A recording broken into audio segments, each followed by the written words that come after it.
Here he is on his re-elect Barack Obama. Get involved. Launching attackwatch.com. This is the president's website. The president is using that brilliant mind and Harvard education to find new ways to fight off terrorist attacks. No, not actually. No. What he's looking to do here on his official website, barackobama.com, is to monitor inaccuracies, falsehoods, gossips, and smear. Well, now, if they just left it at that, I would say these guys are going to be busy just in the White House, looking at all the things that they're doing. But no, these are smears, falsehoods, and lies against President Obama. Now, if that description sounds suspiciously similar to the other 900 progressive groups created by George Soros, you be right. Check out one of their first attacks. That's me. Their first attack. Conservative pundit Glenn Beck added his voice to a growing collection of false allegations about the president's record on Israel. We're talking a lot about Israel, said Beck, the president of the United States, I believe, has betrayed our last strong ally. Okay, that's an opinion. Mr. President, are you now trying to stifle people's opinions? The website says, get the facts about President Obama's ironclad commitment to Israel's security. Yeah, when he claps them in iron. Yeah, that's true. Then share the truth with your friends. That's what it says here. But you'll notice that when you click on this stuff, guess who they're listing as a source?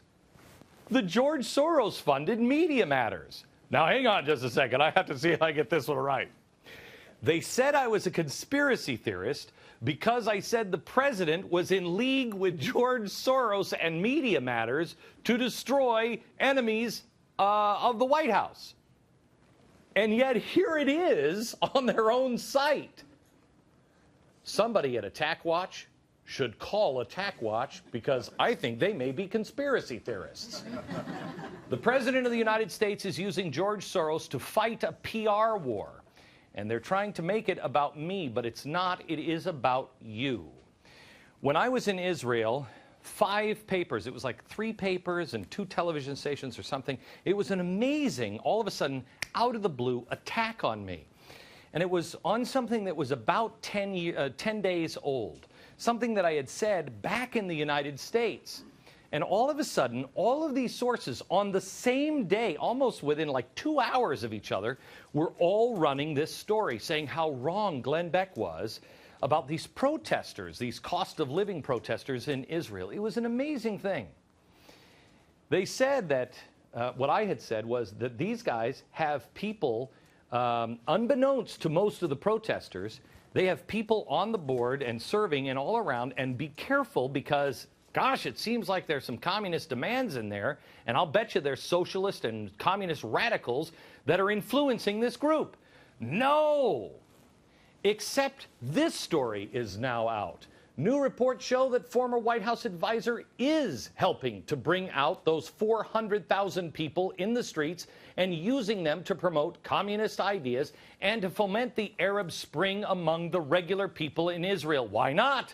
The president himself encouraged people to stand up. Youth of the world, he said, stand up. Look at the glorious Arab Spring.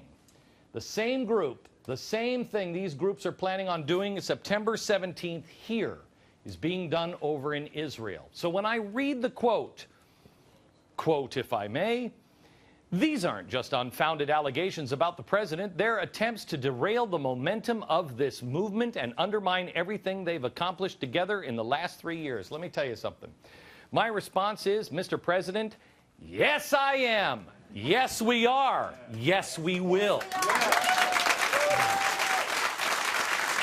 We are trying to undermine everything you've accomplished because what you're trying to accomplish is the fundamental transformation of the United States of America. You do not like the American system. You believe the Constitution, using your own words, is flawed. I do not. You won't make the case to America. You'll just subvert it. You're trying to dismantle it. So yes, we are trying to stop the momentum, but we're doing it in a peaceful and loving and accurate way. And you know what the amazing thing is? Remember when you tried to put me out of business? Take a look at this studio. Take a look at it. You know what this cost me? This cost me about $20 million to put this network on the air. All my own money. I didn't have to go to Soros. And I'm not out of business. Did you read the Wall Street Journal? Bigger than Oprah. Isn't that weird? George Soros. What a waste of money, huh? I mean, for you. GBTV. The truth lives here.